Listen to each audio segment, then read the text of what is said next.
If I wanted something, I took it. Everything is always watch your back. High crime hotspots persist decade after decade. My mom and my dad were heroin addicts. They have lack of family support. I was hooked on drugs real bad. I grew up with this anger, hatred, envy. In 1981, there was 13 prisons in Texas. Today, we're at over 105. My feelings became numb. Women were a piece of meat. Drugs is the nation's problem. They say that I'm a real bad guy, but really, I'm not a bad guy. If I had lost all contact with my heart. But imagine we bringing peace within an area that's known for violence. I would always like to fight. I was always in trouble. And I was stealing a lot of stuff to support my habit. Got started hanging around the wrong crowds that introduced me to the needle, you know, and that's what really messed me up. I sought self-worth through drugs, alcohol, sex. I always sought peace outside of myself. No positive roles in the neighborhood. Everybody was, you know, poor. We all wore the same clothes because all of our parents shopped from the same sales stores. And they started calling us a gang because we were dressed similar. We came from the same neighborhood and we hung around together. You just go 2-3 miles this way, you go 2-3 miles that way, and what you'll find is neighborhoods where there are huge proportions of young minority males being removed and sent to prison. And yet those are exactly the same neighborhoods that have the highest crime rates. One would think that the neighborhoods that are being punished the most would have the lowest crime rates. The crime persists because it's not fundamentally about criminals. It's more about the social conditions under which criminals come up and are raised.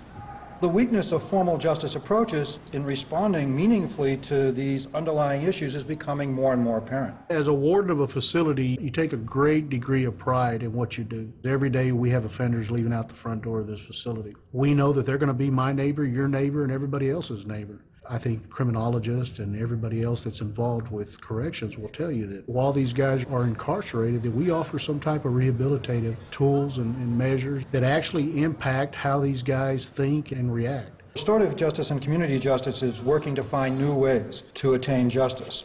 The common threads are aimed at trying to heal harms, to reveal the inner person that's underneath this facade of the offender. That real person is there. That real person is the one who wants to rebuild their lives but don't know how. So we've got high recidivism and return to prison rates in the U.S. generally, in Texas definitely. One place here in San Antonio, Dominguez State Jail, is one place that's modeling something that's different that really hasn't been tried as far as traditional prison programming. It's been running, I think, for the past 4 years. It's the Peace Education Program. It's one of the many efforts of a larger umbrella organization known as the Prem Rawat Foundation. And it's a humanitarian organization that operates within the United States and abroad. Today, with prisons being almost in every community in the state of Texas, we've opened our doors up to allow community to be involved in what we're doing as far as rehabilitating offenders. And when we're approached with any type of program, such as the PEACE program that was presented to us, I looked at it and I thought, you know, it's not going to cost us any money. As a warden of a facility where resources are extremely difficult to come by, you take those opportunities, and surely it's been a success on this facility. The Inner Peace program has been going on since October 2007. It's a program that enables the offenders to look within themselves, to find peace within themselves, so that when they do go back into society, they can deal with life's everyday problems. It's a very small-knit group of facilitators. They dedicate themselves to bringing this program and keeping this program going. I have to mention there's no financial support. They do this on their own. This class was what we needed to try to bring some peace within the system. The benefits from it is that the offenders that's attending the program, very little problems we're having with them due to this class. A known statistic that I have is that only 3 offenders has returned back to the Dominguez unit that was in this program, out of about anywhere from 700 to 1,000 offenders that went through the program. So it has a positive impact on the offenders, has a positive impact on the staff here, because if we get 30 offenders that act right, then the mission we're trying to complete with this Inner Peace is done. When I got here, a friend of mine, I ran into him and he's like, hey, go to Inner Peace on Wednesday. We can meet there and we can talk. They give you a pen and some paper. Our first reaction was, I can get something out of it. I can get a free pen and some paper to write. So we came with that intention, me and a couple other guys. We came and, you know, at first it was all about a pen and some paper, totally opposite intention or purpose of these classes. And we're picking up little messages here and there. Why am I here? Why? What is the purpose of my life? Knowing the truth will liberate you, free you, not enslave you. Question becomes, what do you want in your life? Knowing or not knowing?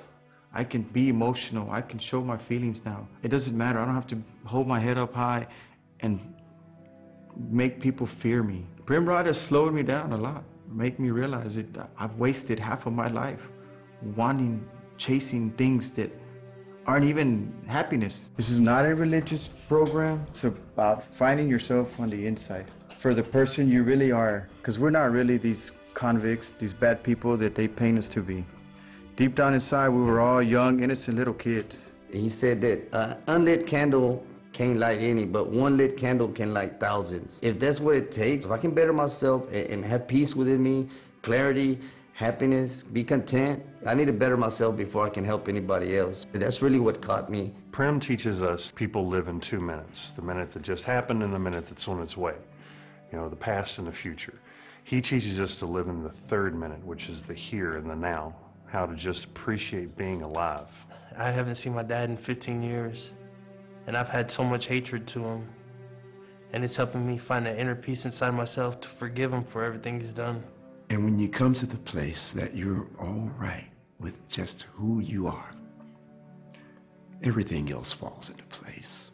With the Prem Rawat program, it is a program that seems to tap into the offender's need to find a source of inner peace even when they live in turmoil. That inner peace revolves around mindfulness, self-awareness, and seeking, if you will, their true self. My name is Chantal, and welcome everyone to Inner Peace. I'm going to go ahead and introduce you to Lisandro Martinez. Hello everyone, how y'all doing? As you all know, I used to sit in those same seats watching the same videos as you are. I want clarity. I want understanding, just like all of you do. I remember being here in Dominguez 3 times, and I remember crying under the sheets. I had to put a front. Yo también tengo mis placazos, but that's not who I am.